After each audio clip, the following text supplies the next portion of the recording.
Le débat, comment le gérer, comment y faire face, à quel moment on doit fuir le débat. Mon déclic à moi est venu d'une personne qui s'appelle Karine Arsène. Vous devez la connaître, elle est animatrice et anime une émission très bien foutue autour du bien-être, etc.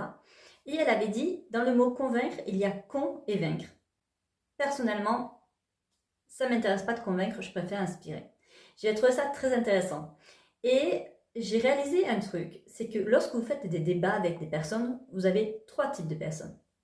Vous avez les personnes qui estiment que si vous n'êtes pas d'accord avec elles, vous êtes un con. Alors, hélas, ça nous est tous arrivé de penser ce genre de choses et on a tous un proche qui se comporte comme ça. Vous avez les personnes qui débattent et qui font style d'être super ouvertes au débat, mais qui vous regardent avec un petit sourire, vous sentez qu'ils pensent que c'est stupide de ce que vous dites.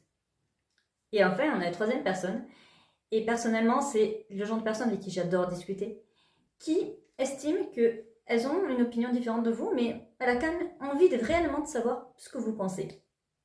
Moi, ce que je vous conseille, c'est clairement dans les 2 premiers cas, vous fuyez. Dans le premier cas, la personne va se dire elle fuit, donc j'ai gagné. Bon, ça montre bien que la personne n'avait pas envie de débattre, tout ce qu'elle voulait, c'est avoir le dernier mot. Vous faites bien de partir.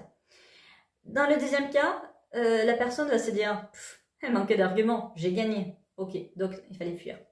Mais dans le troisième cas, vous allez vous rendre compte que le débat ne s'arrêterait jamais réellement. Et au moment où ça s'arrête, presque vous êtes frustré parce que vous aviez d'autres choses à dire, et puis c'était tellement agréable.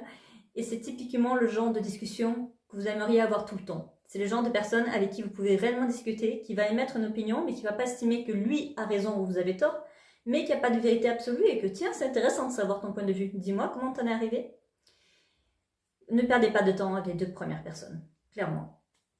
Donc voilà, moi, quand je me retrouve face à une personne qui n'est pas d'accord avec moi, je pense à Karine Arsène et je me dis convaincre.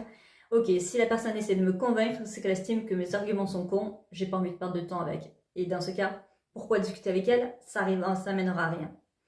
Voilà.